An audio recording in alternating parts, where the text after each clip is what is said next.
ஆண்டவருடைய பாடு மரணங்களை பிரசங்கமாக அல்ல, வேத வசன அடிப்படையிலே நிதானமாய் கவனித்து தியானித்து படிக்க வந்திருக்கிறோம். ராபோஜன பந்தி தான் இங்கே முக்கியமான ஒன்று. ஏன் இயேசு ராபோஜன பந்தியை இந்த இடத்துல முக்கியத்துவப்படுத்துகிறார்? ஒவ்வொரு நிகழ்ச்சியும் மிக முக்கியம், ஒவ்வொரு மணி நேரமும் முக்கியம். இயேசு ஒவ்வொரு அடியையும் கவனமாய் வேத வசன அடிப்படையில எடுத்து வைக்கிறார். ஏதோ தற்செயலா நடந்தது அல்ல. இயேசு தம்மை இதற்காக ஆயத்தப்படுத்தி கொண்டார். சரீரத்தை ஆயத்தப்படுத்தி கொண்டார், மனதை ஆயத்தப்படுத்தி கொண்டார். இயேசு எதையுமே இங்க தற்செயலாய் அவருக்கு நடக்கவில்லை. காட்டி கொடுக்க போகிறவன் தெரியும், எப்படி காட்டி கொடுப்பான் என்று தெரியும், எப்படி பிடித்து கொண்டு போவார்கள் என்று தெரியும். இயேசுவுக்கு எல்லாம் தெரியும். அப்படிப்பட்ட ஒரு சூழலிலே இந்த கடைசி பந்தி முக்கியமான பந்தி. நம் பழைய ஏற்பாட்டில் பல செய்திகளை, பல விருந்துகளை, பல உடன்படிக்கைகளை நாம் படித்திருக்கிறோம். புதிய ஏற்பாட்டிலே இந்த இடம், இந்த ராபோஜன பந்தி மிக முக்கியம். ராபோஜன பந்தியின் முக்கியத்துவம் தான் என்ன? நம்பர் 1, அப்பம். அவர் என்ன செய்தார்? அப்பத்தை எடுத்து ஸ்தோத்திரம் பண்ணி அதை பிட்டு கொடுக்கிறார். வாசிப்போம். லூக்கா எழுதின சுவிசேஷம் 22ஆம் அதிகாரம் வாசிப்போம். லூக்கா 22:19-20. பின்பு அவர் அப்பத்தை எடுத்து ஸ்தோத்திரம் பண்ணி அதை பிட்டு அவர்களுக்கு கொடுத்து, இது உங்களுக்காக கொடுக்கப்படுகிற என்னுடைய சரீரமாய் இருக்கிறது, என்னை நினைவு கூறும்படி இதை செய்யுங்கள் என்றார். போஜனம் பண்ணின பின்பு அவர் அந்தபடியே பாத்திரத்தையும் கொடுத்து, இந்த பாத்திரம் உங்களுக்காக சிந்தப்படுகிற என்னுடைய இரத்தத்தினாலாகிய புதிய உடன்படிக்கையா இருக்கிறது என்றார். அவர் அப்பத்தை எடுத்து ஸ்தோத்திரம் பண்ணி அதை பிட்டு அவர்களுக்கு கொடுத்து, இது உங்களுக்காக கொடுக்கப்படுகிற என்னுடைய சரீரமாயிருக்கிறது, என்னை நினைவு கூறும்படி இதை செய்யுங்கள். ஒவ்வொரு வார்த்தையும் மிக முக்கியம். 20ஆம் வசனம். போஜனம் பண்ணின பின்பு அவர் அந்தபடியே பாத்திரத்தையும் கொடுத்து, இந்த பாத்திரம் உங்களுக்காக சிந்தப்படுகிற என்னுடைய இரத்தத்தினால் ஆகிய புதிய உடன்படிக்கையாய் இருக்கிறது என்றார். 2 காரியங்களை கவனியுங்கள். ஒன்று அப்பம், இன்னொன்று ரசம். அப்பம் அவர் சரீரத்திற்கு அடையாளமாய் இருக்கிறது. ரசம் அவர் சிந்த போகிற இரத்தத்திற்கு அடையாளம். ஆனால் இந்த இரண்டோடு மேலே 2 முக்கிய வார்த்தைகளை இயேசு பயன்படுத்துகிறார். என்னை நினைவு கூறும்படி இதை செய்யுங்கள். நினைவு கூறும்படி செய்ய சொல்லுகிறார். இன்னொரு வார்த்தை, என்னுடைய இரத்தத்தினால் ஆகிய புதிய உடன்படிக்கையா இருக்கிறது. புதிய உடன்படிக்கை. இயேசு 2 வார்த்தைகளை மிக முக்கியமாய் இங்கே பயன்படுத்துகிறார். அதாவது இது புதிய உடன்படிக்கை. எதற்கு? பழைய ஏற்பாட்டிலிருந்து வருகிற எல்லா உடன்படிக்கைகளிலும் இந்த இடத்துல ஒரு புதிய உடன்படிக்கை தொடங்குகிறது. பழைய ஏற்பாட்டில் இருந்து செய்யப்பட்ட எல்லா உடன்படிக்கைகளுக்கும் ஒரு முற்றுப்புள்ளி வைத்து புதிய உடன்படிக்கையை இயேசு இங்கே துவங்குகிறார். ஆக புதிய உடன்படிக்கை என்பது பழைய ஏற்பாட்டினுடைய மொத்த வரிசையினுடைய முடிவை சொல்லுகிறது. சரி, என்னை நினைவு கூறும்படி இதை செய்யுங்கள் என்பது என்ன சொல்லுகிறார்? இனிமேல் எதிர்நாட்களில், பின்வரும் காலத்தில், எதிர்காலத்தில் என்னை நினைத்து செய்ய வேண்டியது இதுதான் என்பதை இயேசு குறிப்பிட்டு சொல்லுகிறார். சரி, கவனியுங்கள். அப்பம் உங்களுக்காக கொடுக்கப்படுகிற என்னுடைய சரீரமாயிருக்கிறது. மத்தேயு 26:26, மார்க் 14:22, லூக்கா 22:19. நம்பர் 2, திராட்சை ரசம். இது பாவ மன்னிப்பு உண்டாகும்படி அநேகருக்காய் சிந்தப்படுகிற புது உடன்படிக்கைக்குரிய என்னுடைய இரத்தமாயிருக்கிறது.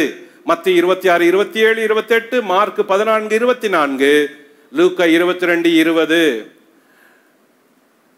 நம்பர் 3, இது புது உடன்படிக்கையா இருக்கிறது. நம்பர் 4, இது நினைவு கூறும்படி செய்யுங்கள் என்று சொன்ன புதிய கட்டளையா இருக்கிறது. நினைவு கூறுதல் என்றால் என்ன? எதை நினைப்பது? இயேசு ஏன் இங்க நினைவு கூறும்படி சொல்லுகிறார்? ஏன் இதை மறக்க கூடாது என்று சொல்லுகிறார்? இதற்கு பிறகு வருகிற எல்லா மக்களும், எல்லா சீடர்களும், எல்லா அப்போஸ்தலர்களும், இயேசுவின் பிள்ளைகளும், முழு கிறிஸ்தவ உலகமும், முழு சபைகளும் இதை நினைவு கூறும்படி செய்ய தேவன் புதிய கட்டளையை இங்கே வைக்கிறார். சரி, நினைவு கூறுதல். ராபோஜன பந்தி என்பது என்ன? ராபோஜன பந்தி என்பது இட்ஸ் எ மெமோரியல், நினைவு கூறுகிற நிகழ்ச்சி. சரி, எதை நினைவு கூறுவது? எதை நினைவு கூறுவது? நம்பர் 1, கிறிஸ்துவின் மரணம். நம்பர் 2, கிறிஸ்துவின் சரீரம். நம்பர் 3, கிறிஸ்துவின் ரத்தம். இது மூன்றையும் நினைவு கூற வேண்டியதா இருக்கிறது. ராபோஜன பந்தி என்பது ஏதோ வந்து அப்பத்தையும் திராட்சை ரசத்தையும் வாங்கி உண்பது அல்ல, நினைவு கூறுவது. நினைவு கூறுவது. எதை நினைவு கூறுவது? இயேசுவின் மரணம். எனக்காக ஒருவர் மரித்தார், என் பாவத்துக்காக ஒருவர் மரித்தார், எனக்காக ஒருவர் ஜீவனை விட்டார், எனக்காக ஒருவர் சிலுவையிலே தொங்கினார், எனக்காக ஒருவர் கல்வாரியிலே ரத்தம் சிந்தி மரித்தார். நினைவு கூறுவது ராபோஜன பந்தி. சரி, வேறு எது? இயேசுவின் சரீரம்.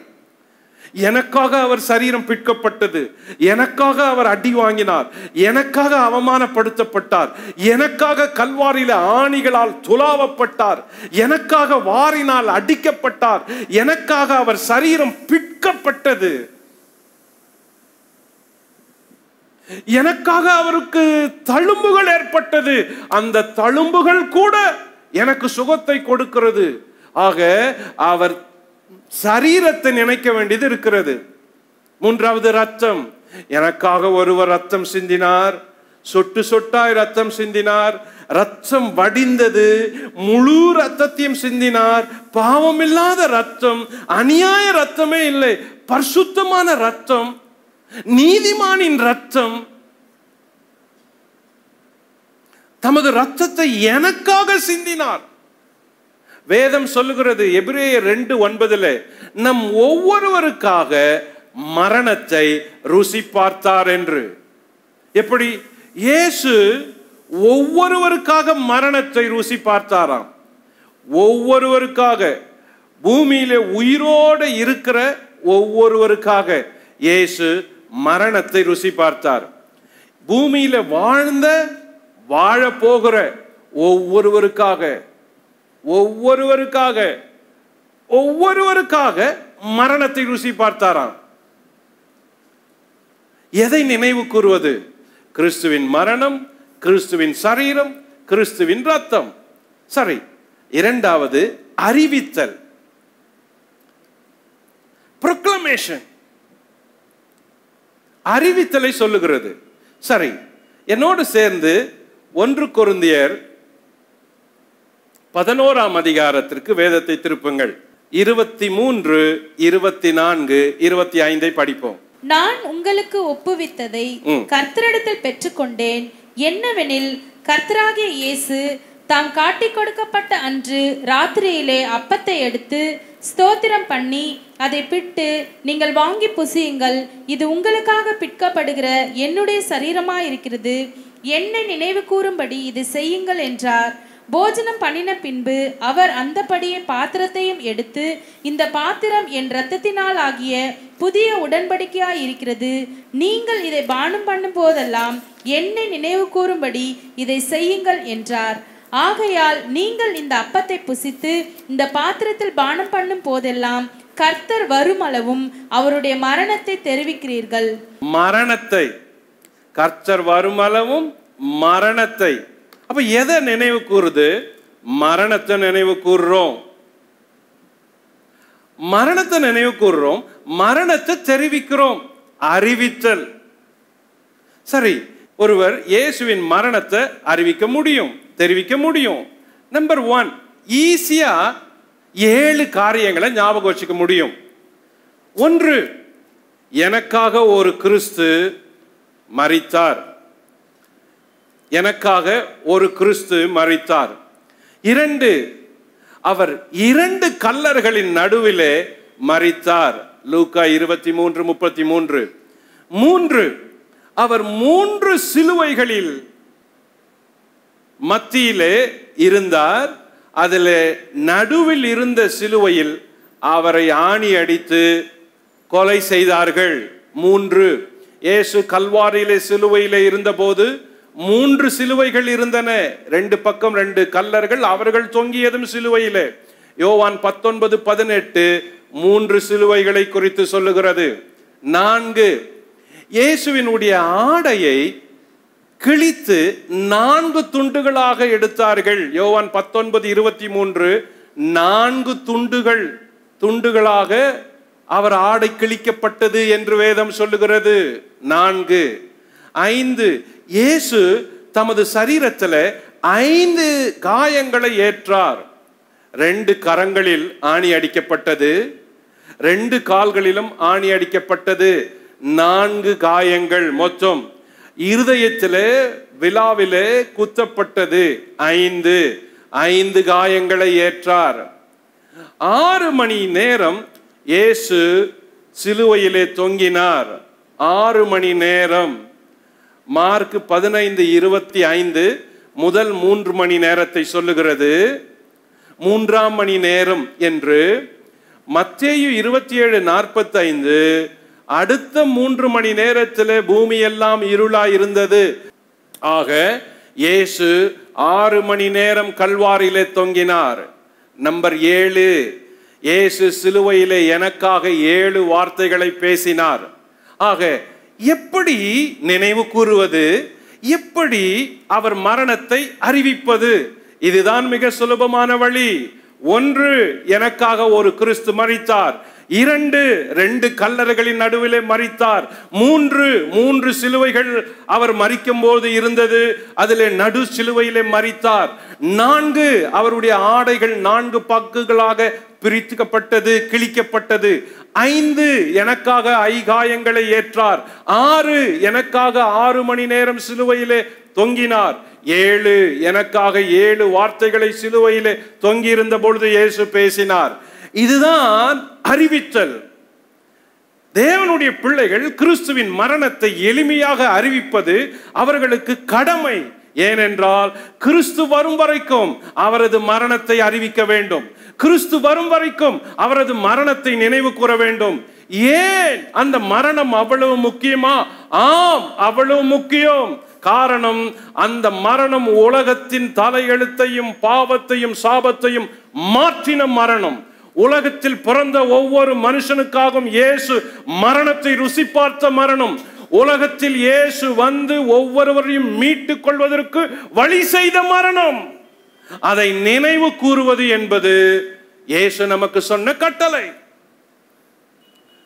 சரி. 3, பந்தியிலே பங்கேற்றல். கம்யூனியன், ஒரு யூனியன். 1 கொரிந்தியர் 11:27-33 அதை தான் வாசித்தோம். ராபோஜன பந்தி எதை சொல்லுகிறது, என்ன சொல்லுகிறது? அது ஆண்டவருடைய பிள்ளைகள் சேர்ந்து அமர்ந்து எடுக்கிற ஒரு உறவின் அறிக்கைய அடையாளத்தை சொல்லுது. சரி, பந்தியிலே பங்கேற்க எப்படி பங்கேற்க வேண்டும்? அதுதான் இந்த கொரிந்தியருக்கு பவுல் எழுதும் பொழுது எழுதினார். தன்னைத்தான் சோதித்து அறிந்து பந்தியில் பங்கேற்க வேண்டும். நம்பர் 2, கர்த்தருடைய சரீரம் இன்னதென்று நிதானித்து அறிந்து பங்கேற்க வேண்டும். தேவ பிள்ளைகளுக்கு இதெல்லாம் போதிக்கப்பட்டிருக்கணும். கத்தோலிக்க ஆலயங்களில் ஒவ்வொரு மாசின் முடிவிலும் அங்க திருவிருந்து பரிமாறப்படும். நல்லது. அவருடைய திருவிருந்து நிகழ்ச்சிகளை அனுஷ்டிக்கிறது நல்லது. ஆனால் அதை எடுக்கிறவர்கள் இருக்கிறார்களே, அது ஏதோ சடங்குக்காகவும் சபை சாங்கியத்துக்காகவும் சபையின் உறுப்பினரா இருக்கிறதுனால அங்கத்தினருக்கு இருக்கிற உரிமைக்காகவும் அதை எடுக்கக்கூடாது. எப்படி ராபோஜன பந்திய பங்கேற்கணும்? தன்னைத்தான் சோதிக்கணும். ஆண்டவரே, நான் உம்முடைய மரணத்தை நினைக்கிறேன், நான் அதுக்கு பாத்துறேனா? ஆண்டவரே, நான் தகுதியா? ஆண்டவரே, நான் சுத்தமா இருக்கிறேனா? கவனியுங்கள், இது பொதுமக்களுக்கு மத்தியிலே நடந்த திருவிருந்து அல்ல. இயேசு திருவிருந்து நிகழ்ச்சியை பொதுமக்களுக்கு நடத்தவில்லை, மக்கள் திரள் கூட்டத்திற்கு நடத்தவில்லை. அப்போஸ்தலர்கள் 12 பேர் அந்த மேல் வீட்டறையிலே மிக முக்கியமான இடத்திலே அவர்கள் இருக்கும்பொழுது நடந்தது. அவர்கள் தங்களுடைய பரிசுத்தம், நீதி, உண்மை, சுத்தம் இவைகளையெல்லாம் குறித்து பேசும்பொழுது, தாழ்மை, அன்பு இவைகளையெல்லாம் குறித்து கேட்கும் பொழுது இந்த செயலை செய்கிறார். ஆக திருவிருந்து என்பது சபை மக்களுக்கு திரள் கூட்டத்தில் இருக்கிற மாசில் நடக்கிற பொதுஜன நிகழ்ச்சி அல்ல. சில திருமணங்கள்ல கூட திருவிருந்து நடக்குது, மரண நிகழ்ச்சியில திருவிருந்து நடக்குது. நடத்தக்கூடாதுன்னு சொல்லல, நடத்தலாம். ஆனால் எந்த நிலையில? தன்னைத்தான் நினைத்து சோதித்தறிந்து கர்த்தருடைய சரீரம் என்னதென்று நிதானித்து அதை எடுக்கணும். அததான் வேதம் சொல்லுது. அது அவ்வளவு பயங்கரமானது. மரணத்தை நினைவு கூறுவது, மரணத்தை அறிவிப்பது, மரணத்தை உட்கொள்ளுவது. சரி, எப்படி பங்கேற்க வேண்டும் திருவிருந்துல? தன்னை தான் சோதித்தறியணும், கர்த்தருடைய சரீரம் என்னதென்று நிதானிக்கணும். நம்பர் 3, ஒருவருக்காக ஒருவர் காத்திருக்கணும். 1 கொரிந்தியர் 11:13 அப்படி சொல்லுது. அதுதான் எல்லாருக்கும் சமமா பாவிக்கப்படுற பந்தி. ஒருவருக்காக ஒருவர் காத்திருக்கணும். நம்பர் 4, தேவனுடைய சபையை அசட்டை பண்ணாத திருவிருந்தில் பங்கேற்க வேண்டும். சிலர் இருக்கிறாங்க, நான் கேள்விப்பட்டிருக்கிறேன், பிரதர் எங்க போறீங்க சபைக்கு? நான் எங்கும் போறது இல்லை பிரதர். எந்த சபை சொல்லுங்க, எந்த சபை நல்ல சபை? எல்லா சபையும் பிரதர் ஒண்ணுமே, எல்லாம் ஃப்ராடு பிரதர், எந்த சபையும் சரி கிடையாது. சரி பிரதர், இந்த கம்யூனியன் எல்லாம் எப்படி? அதெல்லாம் நான் வீட்டிலே எடுத்துக்கோம் பிரதர், நானே எடுத்துப்பேன், நானே அப்பத்தை எடுத்து நானே திராட்சை ரசம் நானே சாப்பிட்டுக்குவேன் அப்படின்னு வீட்டிலேயே சாப்பிட்ற சில அதிக பிரசங்கிகள் வீட்டிலேயே உண்டு. அப்போ இதை இயேசு ஒரு பரிசுத்தத்தின் அடையாளமா, மரணத்தை நினைவு கூறு அடையாளமா ஒரு ஸ்டாண்டர்டை ஃபிக்ஸ் பண்றாரு. இன்னும் ஸ்ட்ராங்கா சொல்லனா, ஒரு பாத்திரத்தை எடுத்து வாங்கி பானம் பண்ணுங்கள்னு ஒரே பாத்திரத்தை எல்லாரும் குடிக்கிறாங்க. ஏன் அப்படி செய்யப்பட்டது? சபையில் உள்ளவங்க எல்லாரும் தேவ பிள்ளைங்க, எல்லாரும் தேவனுக்கு பிள்ளைங்க. அந்த ஒரே ஒரு உரிமை, அந்த ஒரே ஒரு உறவு, அதுல எந்த வித்தியாசமும் இல்லை. அந்த ஒரு மரணம் இவர்கள் எல்லாரையும் தேவனுடைய பிள்ளைகளாக மாற்றியது என்பதை தெரிவிப்பதுதான் திருவிருந்து. அந்த ஹை லவ்விங் ஸ்டாண்டர்ட், டெடிகேஷன், அந்த கம்யூனியன் ஸ்டாண்டர்ட் இயேசு ரொம்ப உயரத்துல தூக்கி வச்சிருக்கிறாரு. அப்போ அதை புசிப்பதற்கு, எடுப்பதற்கு பங்கேற்க வேண்டிய தகுதிகள் பவுல் அடிகள் சொல்றாரு. ஓகே, எப்படி பங்கேற்க கூடாது? எப்படி பங்கேற்க கூடாது? இயேசுவின் மரணத்தை நினைவு கூறாம பங்கேற்கவே கூடாது. பாதிரியாரு கொடுக்கிறாருன்னு நேரா போய் வரிசையில நின்று வாங்கிட்டு குடிச்சிட்டு வந்துடக்கூடாது. ஐயோ, அந்த மரணத்தை நினைவு கூறும்படி நாம் அதை வாங்கணும். இயேசுவே, உங்க மரணம் எனக்காக நடந்தது ஆண்டவரே, அதுதான் நினைவு கூறுதல், உள் உணர்வுல. அப்போ இயேசுவின் மரணத்தை நினைவு கூறாம வாங்கக்கூடாது, பங்கேற்க கூடாது. நம்பர் 2, தன்னைத்தான் சோதித்து அறியாம பங்கேற்க கூடாது. 1 கொரிந்தியர் 11:28 தன்னைத்தான் சோதிக்கணும். நான் யாரு, நான் என்ன பண்ணேன், நான் எப்படி இருக்கிறேன், எப்படி இருந்தேன், எப்படி ஆண்டவர் என்னை மாத்தினாரு, என் வாழ்க்கை எப்படி இருக்கு, கர்த்தரோட சரியா இருக்குதா, பரிசுத்த ஆவியானோடு சரியா இருக்குதா, நான் ஆண்டவருடைய பிள்ளையா இருக்கிறேன்னா, நான் ஏதாவது குறை உள்ளவனா இருக்கிறேன்னா, சோ தன்னைத்தான் சோதித்தறிந்து, இல்ல ஆண்டவர், I am so sorry, please forgive me, I want you, I need you, I love you. அப்படிப்பட்ட ஒரு உள்ளுணர்வு அதை எடுக்கிறவங்களுக்கு வேணும். சரி, எப்படி பங்கேற்க கூடாது? அபாத்திரமாய் புசித்து பாத்திரத்தில் பானம் பண்ணக்கூடாது. அபாத்திரமா, அன்வர்த்தி, போறவங்க வரவங்க எல்லாம் அதுல பங்கேற்க முடியாது. சரி, நம்பர் 4, கர்த்தருடைய சரீரம் இன்னதென்று நிதானித்து அறியாமல் பங்கேற்க கூடாது, புசிக்க கூடாது. அது என்ன கர்த்தருடைய சரீரம்? அப்போ திருவிருந்து என்பது அந்த கர்த்தருடைய சரீரம், மரணம், பாடு, ஏன் நடந்தது, எதுக்கு நடந்தது, யாரால நடந்தது, நான் என்ன செஞ்சேன் அப்படின்னு தெரிஞ்சு உணர்ந்து அறிஞ்சு அதில் பங்கேற்கணும். அப்போ நிதானித்து அறிந்து பங்கேற்கணும், இல்லாட்டி பங்கேற்க கூடாது. நிதானித்து அறிந்து புசிக்கணும், இல்லாட்டி புசிக்க கூடாது. சரி, அப்படி அபாத்திரரா புசிச்சா என்ன வரும், என்ன தண்டனை வரும்? நம்பர் 1, குற்றம் உள்ளவனா இருப்பான். 1 Corinthians 11:27. நம்பர் 2, ஆக்கினை தீர்ப்புக்கு பங்குள்ளவன் ஆவான். 1 Corinthians 11:29. நம்பர் 3, பலவீனர், வியாதி உள்ளவர்களாய் மாறுவர். சிலர் மரணமும் அடைவர். 1 Corinthians 11:30. நம்பர் 4, கர்த்தரால் நியாயம் தீர்க்கப்பட்டு சிட்சிக்கப்படுவர். 1 Corinthians 11:31-32. சோ திருவிருந்த அபாத்திரரா பங்கேற்றா இவ்வளவு காரியங்கள் இருக்குது அதுல பங்கேற்கிறவர்களுக்கு. சரி, இது நினைவு கூறும்படி இயேசு சொன்னது. இரண்டாவது இயேசு சொன்னாரு, இது புது உடன்படிக்கை, நான் சிந்துகிற இந்த ரத்தத்தினால ஒரு புது உடன்படிக்கையை செய்கிறேன் அப்படின்னு இயேசு சொன்னார். சரி, புது உடன்படிக்கை என்றால் என்ன? 2 வார்த்தைகள் முக்கியம் சொன்னேன். 2 காரியங்கள். முதல்ல அப்பமும் ரசமும் எவ்வளவு முக்கியமான அடையாளம், அவருடைய சரீரம், அவருடைய ரத்தம். அதே மாதிரி 2 நிகழ்ச்சிகள் சொன்னேன். ஒன்னு பழைய உடன்படிக்கையை முடிச்சு புதிய உடன்படிக்கையை தொடங்குறது.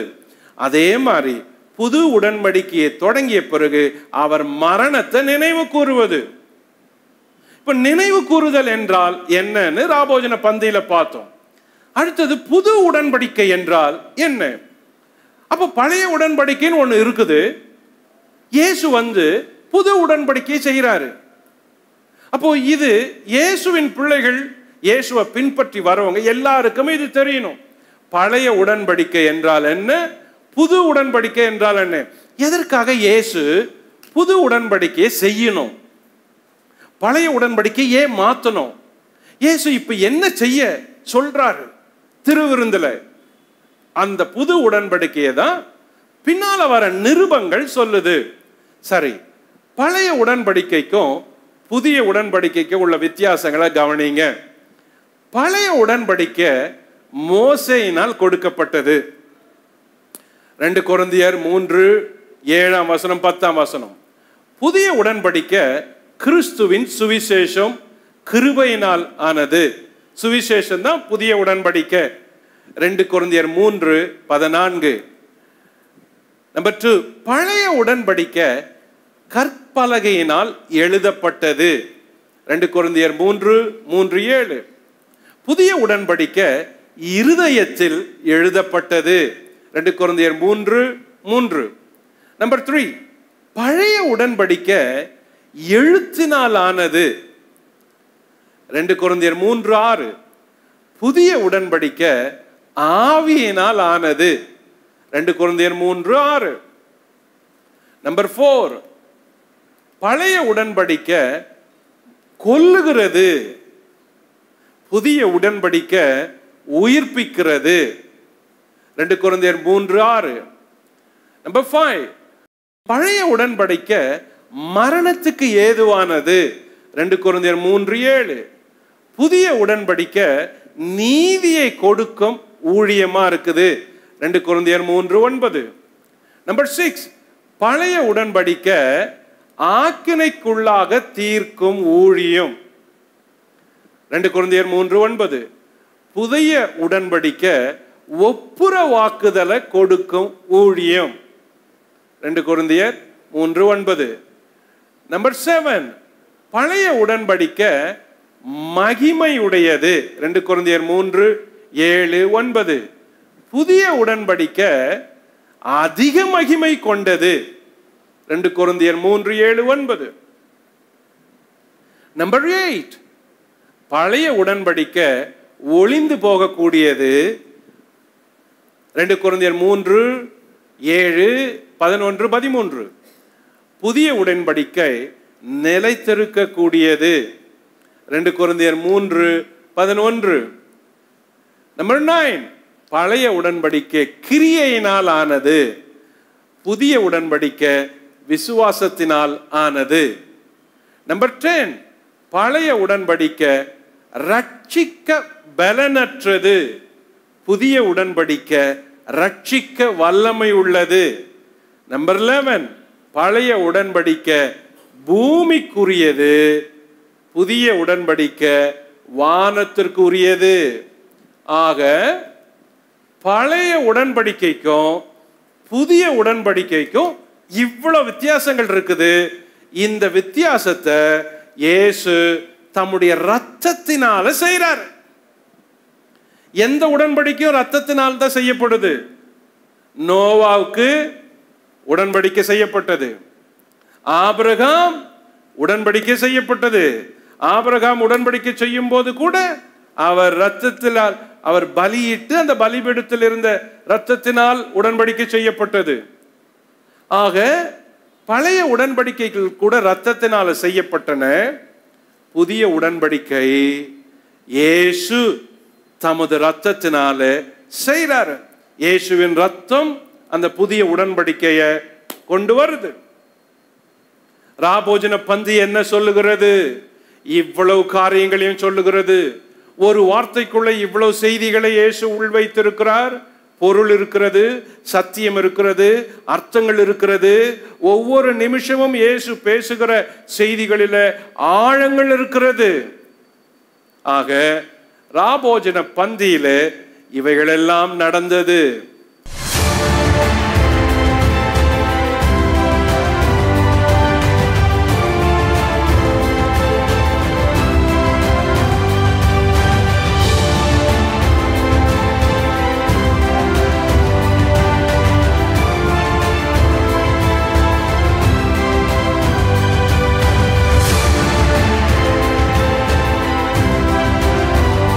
இந்த நிகழ்ச்சியின் மூலம் நீங்கள் பெற்ற ஆசீர்வாதங்களை எங்களுக்கு தெரியப்படுத்துங்கள். இந்த ஊழியத்தை உங்கள் ஜெபங்களாலும் காணிக்கைகளாலும் தாங்குங்கள்.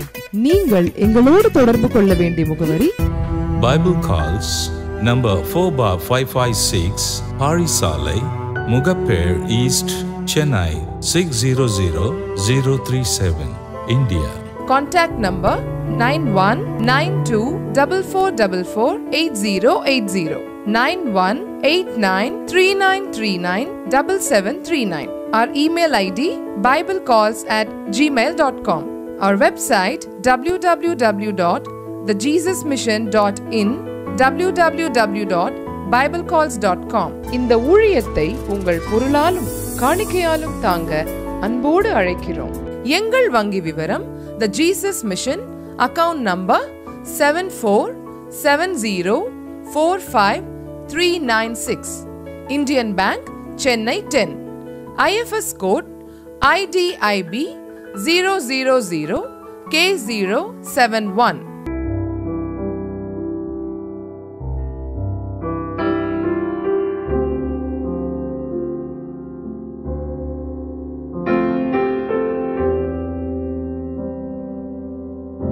எமது நிகழ்ச்சிகளை தொடர்ந்து பைபிள் டிவி வெப் டிவியிலும் காணத் தவறாதீர்கள். இறைவன் இயேசு உங்களை ஆசீர்வதித்து காப்பாராக.